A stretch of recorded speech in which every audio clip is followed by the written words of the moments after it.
my name is called Beer, and let's start with No rest for the wicked. The game is still in early access, so it is kinda rough on the edges, but it is made by developers of Ori and the Blind Forest, so not by some rookies. So here the year is 841, and as word of the king's death echoes throughout the kingdom, the crown passes to his arrogant yet untested son. So there are some rebels wanting to cut his head off. The land is on the brink of civil war. That sucks, but it can always suck even more. So an unholy plague not seen for 8,000 years has returned as well. What a coincidence, right? So the plague sweeps across the land, corrupting everything and everyone it touches. In all this turmoil, you embark on an adventure. Well, on a task to be fair, because you are sworn to defeat the plague at any cost. Well, it's always better to be a warrior than a civilian in a war, so kudos for you. You got this. Or not. Knowing you, probably not. No offense. Teardown.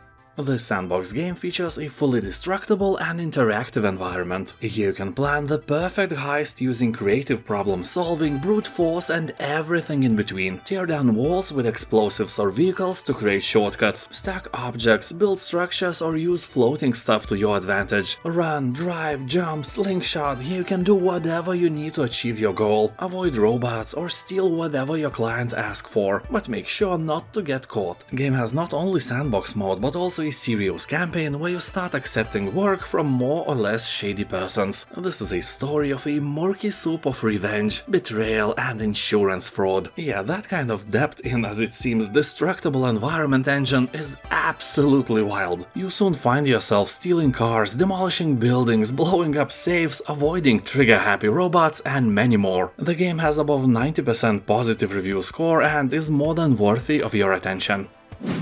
The Medium. Concept is simple. Here you exist in the physical world and in the spirit plane, and you have to interact in both of those. You will have to use your psychic abilities to solve puzzles spanning both worlds, uncover deeply disturbing secrets and survive encounters with a Maw, a monster born from an unspeakable tragedy. Sounds grim and a bit scary. Also, the whole concept reminds me of a Silent Hill, although in there you weren't in control of world switching. In a matter of fact, no sane person would ever go to that other world of Silent Hill by choice, so the Medium's concept is more like Shadow's Awakening, but in different genre. The world of the game has been invented and designed under the inspiration of Zdzislaw Beksinski's paintings, as almost every horror game these days. So Beksinski was a polished dystopian surrealist with a sad life story. He obviously wasn't a fan of airy-fairy unicorn rainbows, but rather he saw a grim mirror of our reality and reflected his imagination on his disturbing but very cool paintings.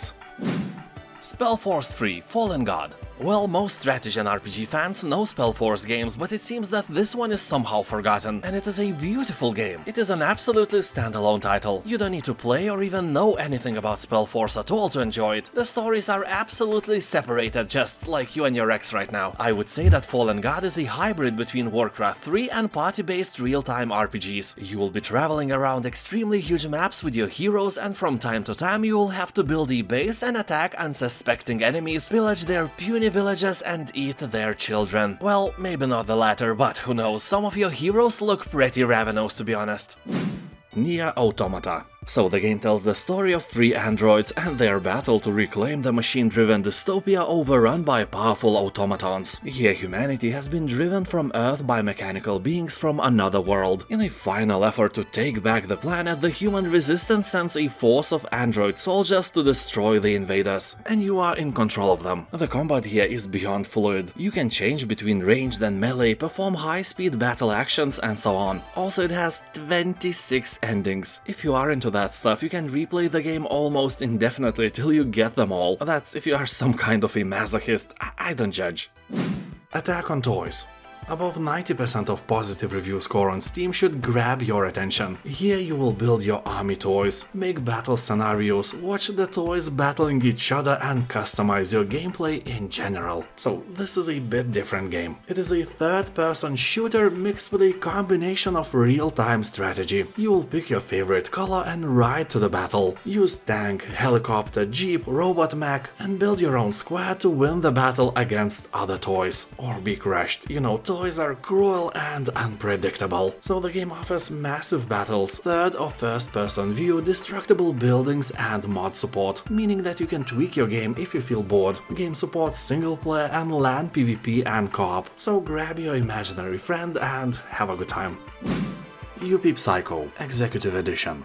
Here you will take on the role of Brian Pasternak, a young man with no future in a dystopian 90s society on his first day at one of the world's largest companies. Uncertain, unprepared, and massively unqualified. Will you have what it takes to shine in the company's hierarchy? It all depends on how you perform on your first assignment, and whether you can survive it. Probably not. You know why? Suddenly you discover what your new job actually is. You must hunt the witch, whose powers made the success of the corporation possible in the first place. Anyway, you will familiarize yourself with your workspace. Use the elevator to discover who's working and what's lurking on every floor of the company. Learn when to chat, when to work, and when to cover in terror from otherworldly beings. The game has above 90% positive review score left by thousands of players, so if pixel art doesn't scare you, it may be the best spoon of potato salad you tasted today.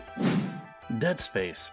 Of course, I'm speaking about the recent remaster of the game, which is a fantastic game just like the original Dead Space, but I can almost assure you that if you played it a long time ago, you won't spot any difference. I completed the first game more than 10 years ago, and when I watched someone play the remastered version, honestly, I couldn't see anything new. Yeah, the graphics now are shiny and beautiful, but it is exactly how I remember the original version. So the remake is a great game on two occasions. First, if you want to replay the game, and not because there is a remaster available, but because of the game itself. And second, if you never played it. In that case, I can assure you this is one of the best horror shooter games I ever played. Well, it's more like a thriller with a bunch of jump scares, but the atmosphere is amazing. The surroundings of the space station are made incredibly well, and the necromorphs are really creepy. Be sure that your mental balls are strong and hairy. 10 cold beers out of 10.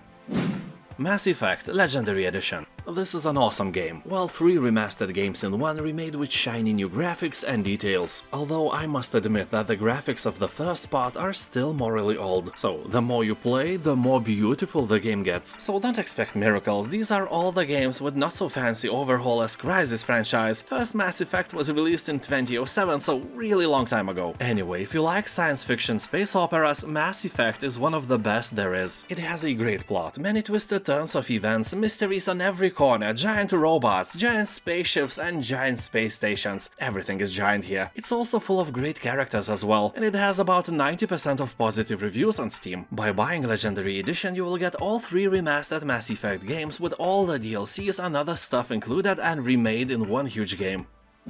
Star Wars Battlefront 2. Almost 90% of positive reviews, left by tens of thousands of players, is definitely proof that the game is done right. And I can confirm that. I played the game for several hours and I had a lot of fun. Although I had to stop playing because I got the game on my PlayStation and shooting with the gamepad was a real pain for me. I died way too often for my comfort zone, you know. Anyway, now I'm thinking of getting it on PC. The price is really nice, all I need is time. So this edition sold on Steam is called Celebration Edition, and along with the base game, it includes all past and future updates and many other cosmetic things you don't really care to hear about if you never play the game. So here up to 40 players fight in massive battles, pilot huge array of vehicles, and can even participate in space combat. Also, one thing that is really uncommon for any game released by Electronic Arts is the ability to train offline. You can do that, and only with your new knowledge you can start, you know, dying in real-time multiplayer battles. Yeah, dude, don't expect to be thrown into combat with noobs like you. Everyone will have more experience than you do, but you have to collect your strength and show them who's the boss. Probably not you. Jagged Alliance 3.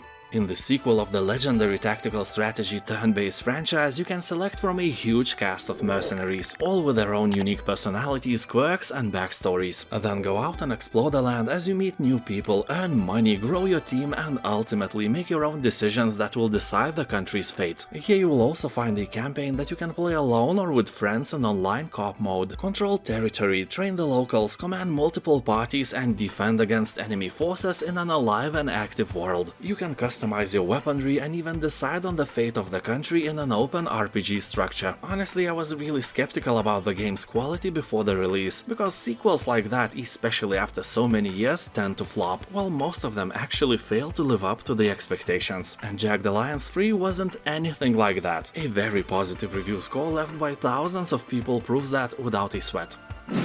Against the Storm.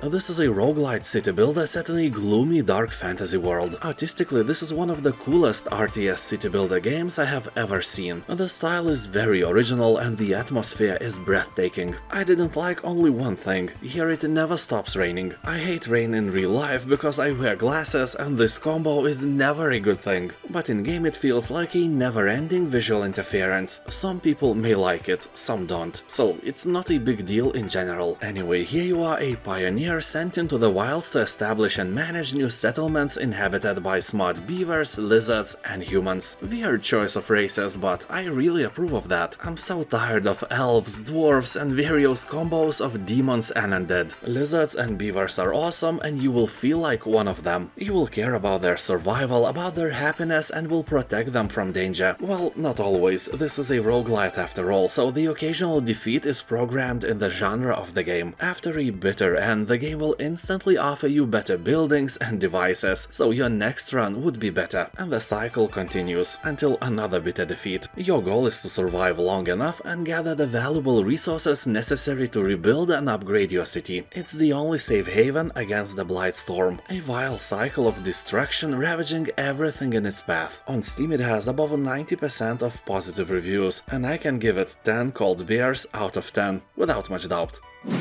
Blair Witch. I never played the game myself because I expected it to be very scary, so I watched the entire playthrough on YouTube. I really love watching horror games being played by people with way bigger balls than I have. So what can I say? Blair Witch is not a very scary game. It is dark and psychologically challenging, but the level of horror isn't very high. I could probably play it without much struggle. The game itself is quite linear, so don't expect much action. All you'll do here is hold the W key, sometimes relaxed and sometimes you will press way harder, depending on the situation of course. So basically it is a walking simulator with menacing and beautiful visuals. Anyway, the story starts in 1996. A young boy disappears in the forest, and you, a former police officer with a troubled past, join the search. What starts as an ordinary investigation soon turns into an endless nightmare as you confront your fears and the Blair Witch herself, a mysterious force that haunts the woods. Creepy but very fun.